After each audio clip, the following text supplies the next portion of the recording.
There was a frequent, I guess, there was a frequent disconnect of internet. I'm not able to. Okay, yes.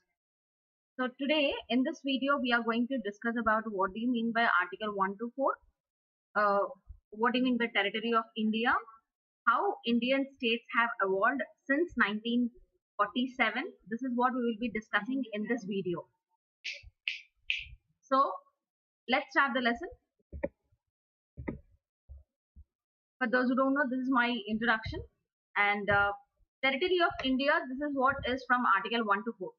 Now, before independence, when the British has conquered India, this is what you can see, the whole India. This is the status of all the kingdoms in India, and you can see even the Pakistan and India were together.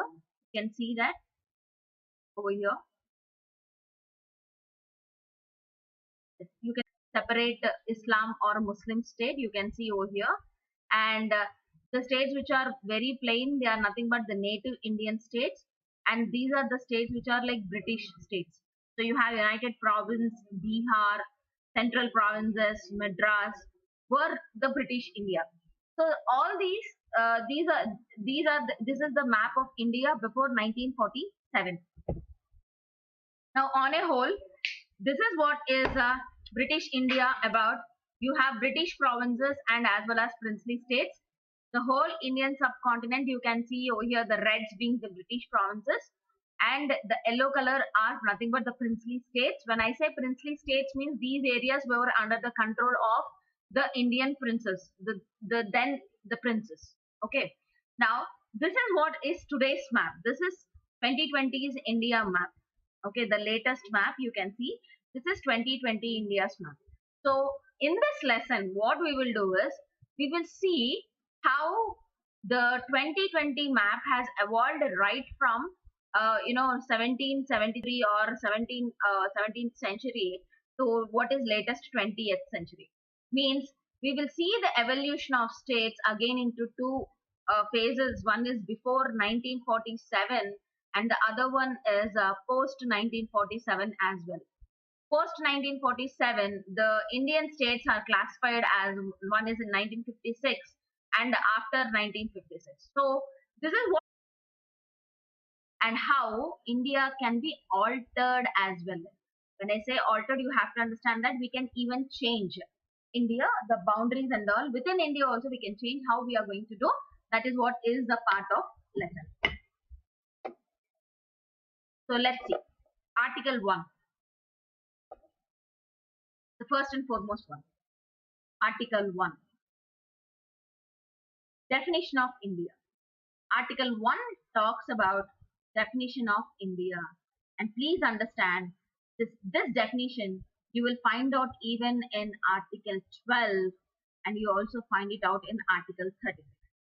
So in Article 12 and 36 also they mention about the definition of India, or I can say definition of state. Whatever the definition is mentioned in Article 1, it is same to the definition mentioned in Article 12 and as well as Article 36 as well. Now what is definition of India? Under Article 1, it is defined as India, that is Bharat. India, that is Bharat, a union of states. This is what is very, very, very important. A union of states.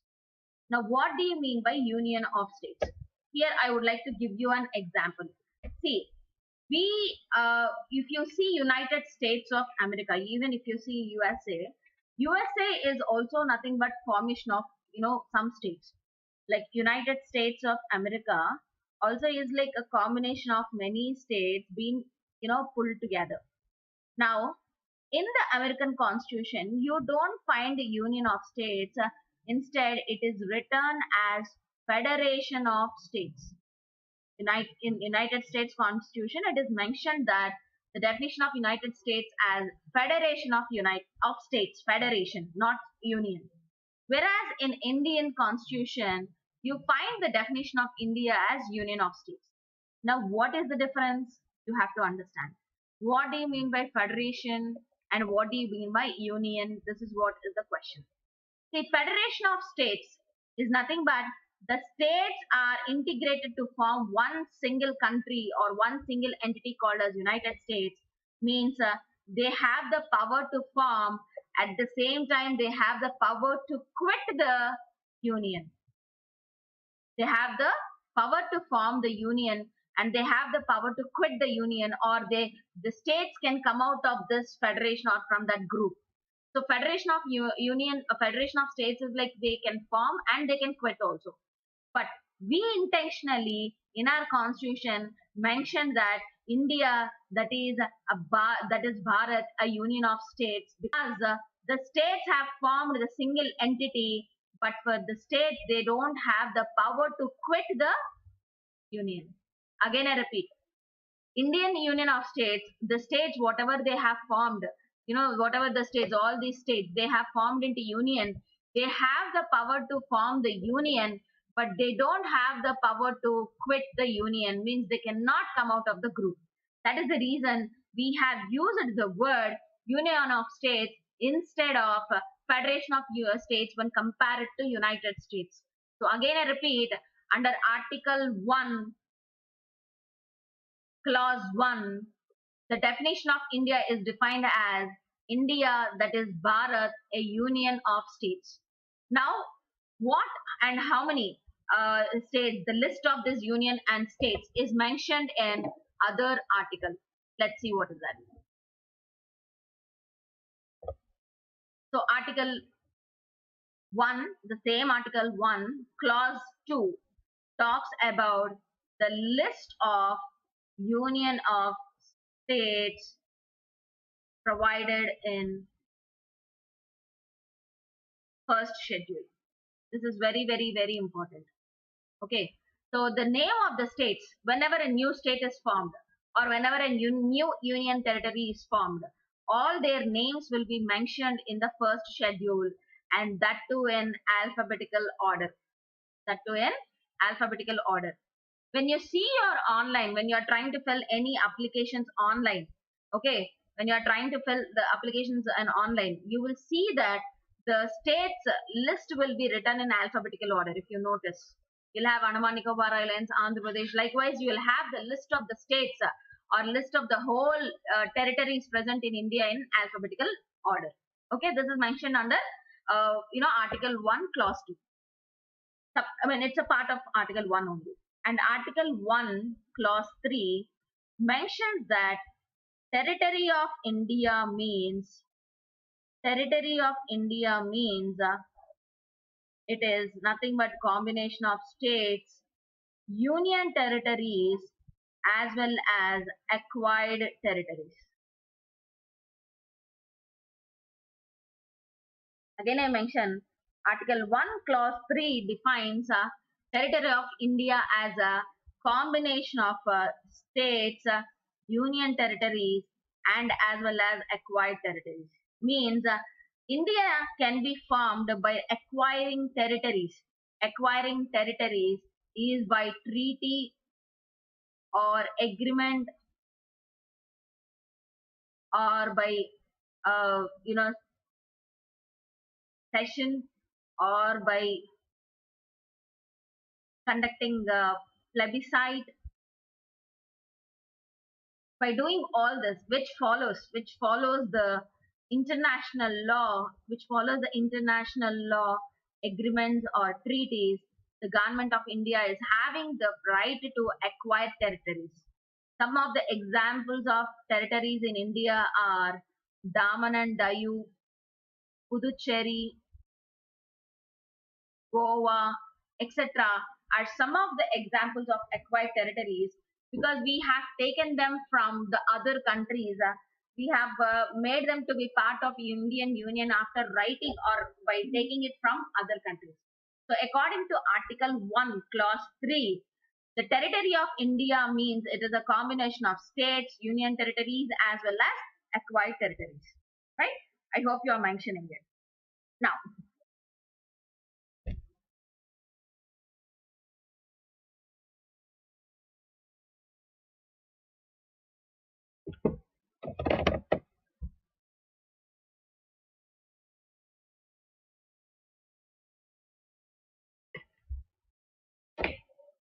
So how do you acquire territories?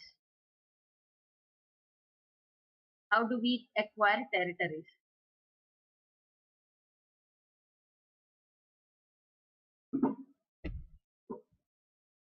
How do we acquire territories? We acquire territories according to the international law, that is cession, or by occupation, or by conquest, or by subjugation. Okay. Under this cession only we have treaty, international treaty. You have, here you have gifts, or by purchasing. These are all parts of this cession only. So we India define we define India as a combination of states, UTs, as well as acquired territories. And India can acquire territories in the form of either cession, occupation, conquest, and subjugation. In whatever mean you acquire territories, those territories also will be included as part of Indian Union. This is what I am trying to explain. Now, examples, again I repeat, for this acquired territories are Daman and Diu, Dadra and Nagar Haveli, you have Puducherry, okay, and you have Goa. These are some of the examples, right? So on a whole, what do you mean by territory of India? It is nothing but combination of states, UTs, and as well as acquired territories. Please remember this acquired territories.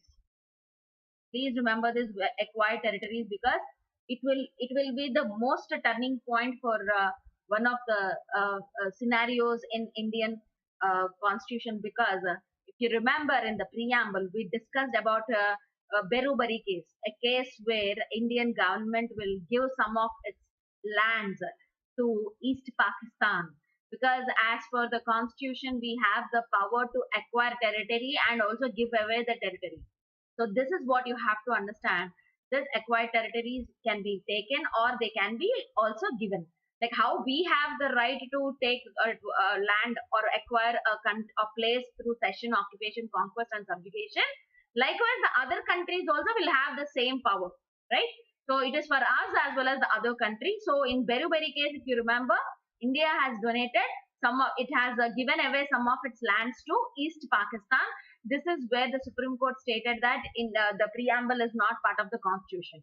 For those who don't know about this, please go back to the video called as preamble and check it out. You will understand the story over here, right? Now this is what is Article 1. Now let's see Article 2.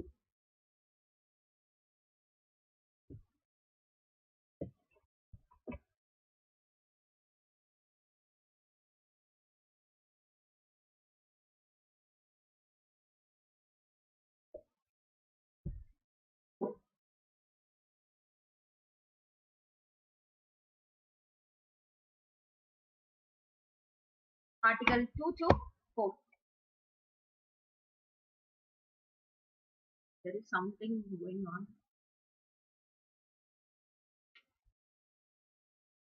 Article 2 to 4, reorganization of states and UTs of India. So Article 2 to 4 are talking about reorganization of states and union territories of India. Now under this, let's see what is Article 2. Article 2 states that Parliament by law, please remember it's Parliament only, Parliament by law can create new states and can admit new states. So in India, the ultimate power of either creating new states or admitting new states lies with the Parliament only, and Parliament can do it only by a law. So Article 2 states that Parliament by law can create new states or admit new states. Now this Article 2 is talking about who is having the power to do that. Now Article 3 says how Parliament can do. How Parliament can do means Article 3 talks about process of either creating new states or admitting new states. Process of creating either new states or admitting new states. Now, what is Article 3? Parliament can reorganize the states by a law which will not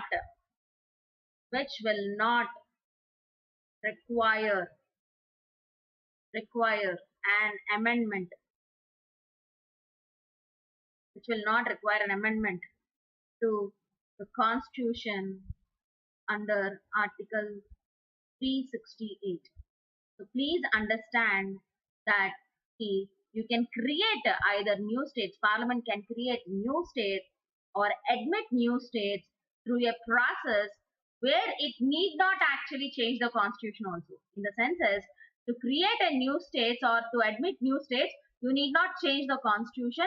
Under Article 368, you can directly create the new states and UTs just by passing a law.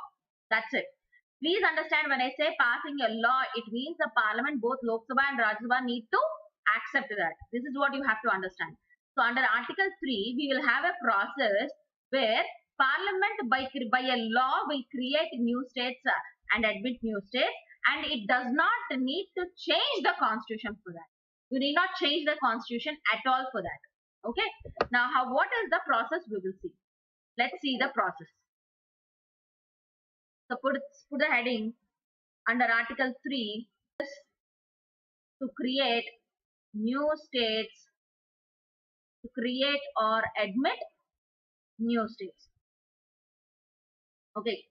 So please understand, when I say create or admit new states, see, the existing state, whatever is there, it can be divided into two states. This is one way to create new state. Or if two states are there, they can be joined together to form a big state. Okay. This is by amalgamation, right? Or by combining.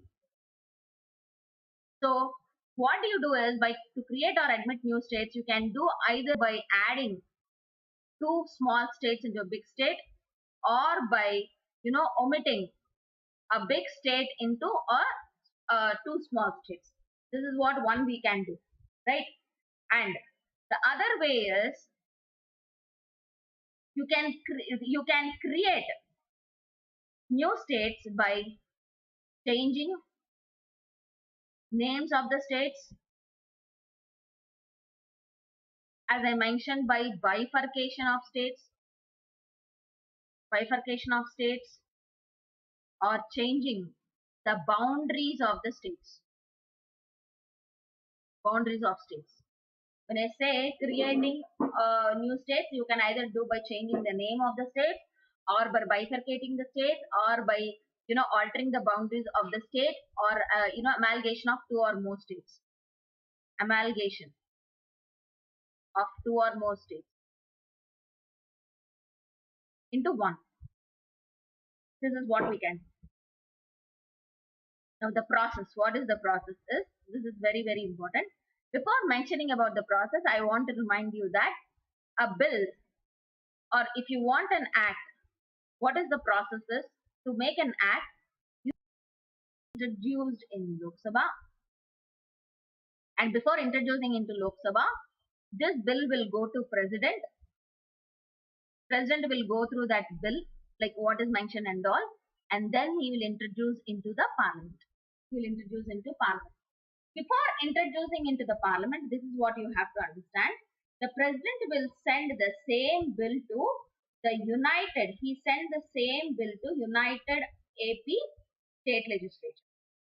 He sends the bill to United AP State Legislature, where you will have two houses. One is Legislative Assembly and the other one is Legislative Council. Now this bill, so please again I repeat, AP Bifurcation Bill, when it was introduced in Parliament with the permission of President has forwarded the same bill to the concerned state legislature as well. Now the state legislature, both Legislative Assembly and Council, need to send back this bill to the President. Okay. Now When the bill comes back to president, okay, here the United States legislature may either say yes or no. That's a different story. What they are saying is different. Now the United Andhra Pradesh, they need to give their decision, either it is yes, or that is they are okay with bifurcation, or they are not okay with the bifurcation. Now what happens is, meanwhile, this bill will be introduced in Lok Sabha, it will be introduced in Rajya Sabha, and then it will go to the president's table for his signature. Now here, when president, while taking the signature, please understand, irrespective of the opinion of state legislature, the president may give his consent. Let's suppose United, it means ultimately it is the decision of the parliament only whether the state legislature says yes or no. It means that Article 3 exhibits the unitary feature of Indian Constitution, where parliament is the ultimate deciding factor of dividing a state or admitting a new state or forming a new state. This is what you have to understand. So this is the first sign, Article 1 to 4. When you start from Article 1, this is the first area you will see the unitary concept in our constitution. It means regarding the creation of new states or admission of new states under Article 3, ultimately the union government only will prevail. The state government's role is very, very, very nominal. This is what I was trying to explain. And please understand, here the president, both the houses, the Lok Sabha and Rajya Sabha, they need to approve the bill with simple majority. Simple majority. See, simple majority is nothing but a case where you'll have more than 50% of votes is enough. Even 51 votes, let's suppose 100 members are there, 51 votes are ready in favor of dividing the state. That's it. They'll be taking it as a passing of the bill. So simple majority. Please understand that both the houses of the parliament should approve the bill with 50% of the states, whereas the state legislatures, they need to pass this bill with a two-third majority. Now, which one is more? Two-third majority is more. Even though the two-third majority of the state legislatures are not ready for the division, still parliament can override the decision by passing the bill with just 50% and form a new state. So understand how unitary is the division of states in India. It is the ultimate power of the union government only to take a decision. It is the nominal opinion of the state legislature being taken. The opinion of state legislature is nowhere binding on the parliament. So I hope you understood. So under Article 3, what is the process of dividing a state is, or creating new states is, the bill will be introduced by the president in the parliament. While introducing, he will introduce the same bill to the concerned state legislature also. The concerned state legislature need to show their opinion by two-third majority, and they need to return back that opinion to the president. Now, the president may not go with the opinion, in the senses the state legislature opinion is not binding on the president or the parliament. Parliament, if they pass on the bill with just 50% majority, that's it. The creation of new states are happening. This exhibits that the creation of new states or admitting new states in India is unitary in nature. Those who don't know the concept of unitary or federal, please go back to the previous lessons where we discuss about salient features of India. You'll understand what we mean by unitary. This is what we have to stress in this particular area. See, when in exam, when you get a question like where do you find the unitary nature of Indian Constitution, the first right from Article 1, you have to write this, that the Article 3, the Parliament decision is unitary characteristics of Indian Constitution. I hope you understood, right? Now this is what and please, the other point is whatever law is creating the division of the states. One more point I have to highlight here: whatever law is taken for states reorganization, this law is not open for judicial review. Means you cannot go to the court asking why, how they have created the new states. You cannot make the courts to interfere in this matters. Once the state is created, that's it. You cannot go for judicial review. So this is also an important point. Please make a note that the law related to the state reorganizations are not open for judicial. They are not open for judicial review. This is what is Article 3. I hope you are making a note. Please understand the flow chart. It seems to be a little clumsy, but it is very simple. Okay. Article 4. The laws, whatever the laws are made under Article 2 and Article 3 will be passed by Parliament under with simple majority.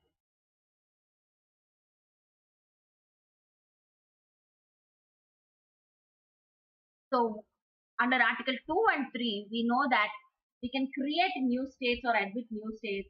What kind of new states or what kind of admission new states are being admitted, that new states or the laws related to those creations will be ultimately passed in the Parliament, but with simple majority.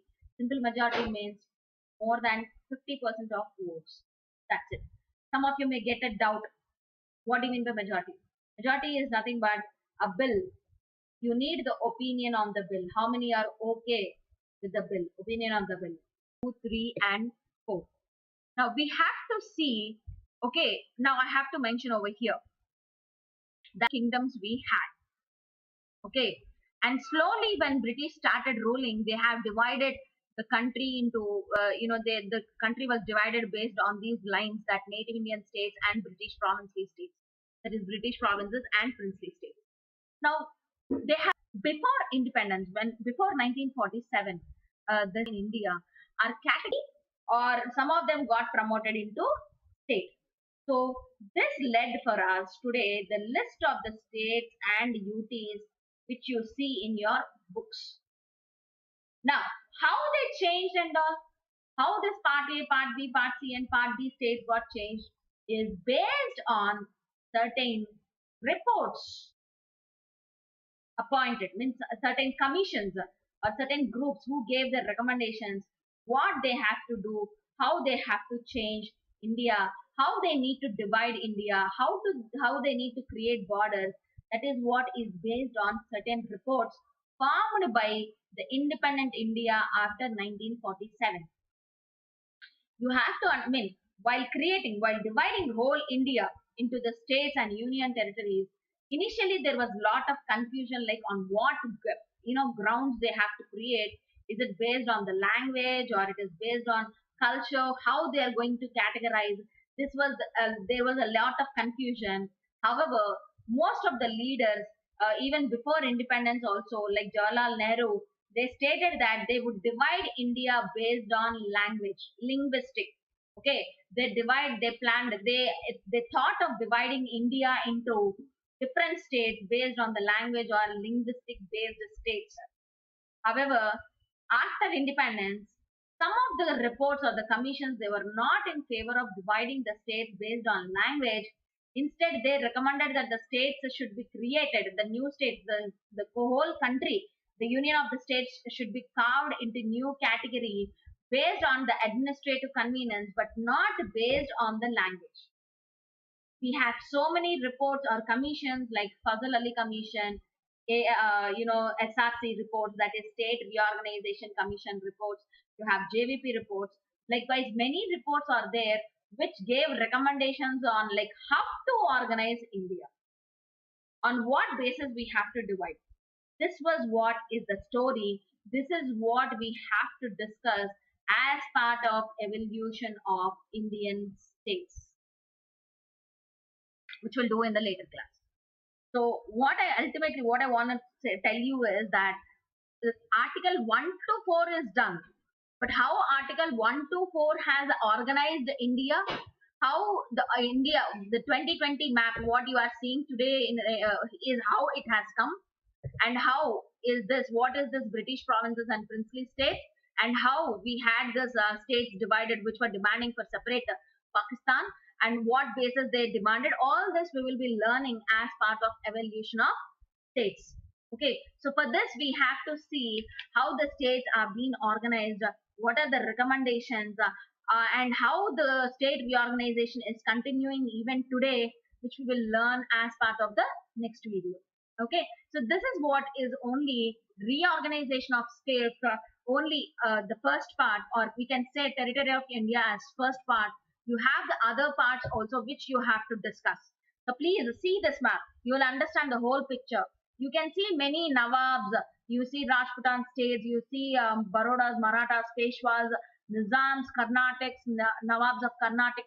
All these people, they seems to be like today India. Please, you can see the Gujarat and all and all. Please remove all those physical borders. See them as kingdoms only. These kingdoms have transformed into this 2020 India map with so many changes, so many reports, so many commissions. Based on that only, how they have changed, on what basis they have divided the today's India, like Rajasthan, Gujarat, Bombay, Telangana, Andhra, on what basis they have divided. This is what we have to learn in the second part of this lesson, that is territory of India, which we call as evolution of evolution of India, right from 1773 till 2020. We'll be discussing. We will see how it has happened. So today, as on today, in this, now till now, what the states or against the state's opinion, that doesn't matter. Parliament need to pass the bill with simple majority. In the sense is, Article 3 reflects the union characteristic of everything we will learn as part. And for example, I want to give you an example. Himachal Pradesh, initially today it is a state. We know Himachal Pradesh is a state and Shimla as the capital. But initially, when the Indian Union was evolving, Himachal Pradesh was a union territory. It was initially a union territory. Then they promoted it to a state. Likewise, even Goa. Goa was a union territory. Later, it got promoted to state. So we will see all this evolution of the states in the second part of the video, which happens on Wednesday. Please continuously follow. You will understand. And please go through Lakshmikant. Once you go through this, please go through Lakshmikant. You will understand it is very, very, very, very simple.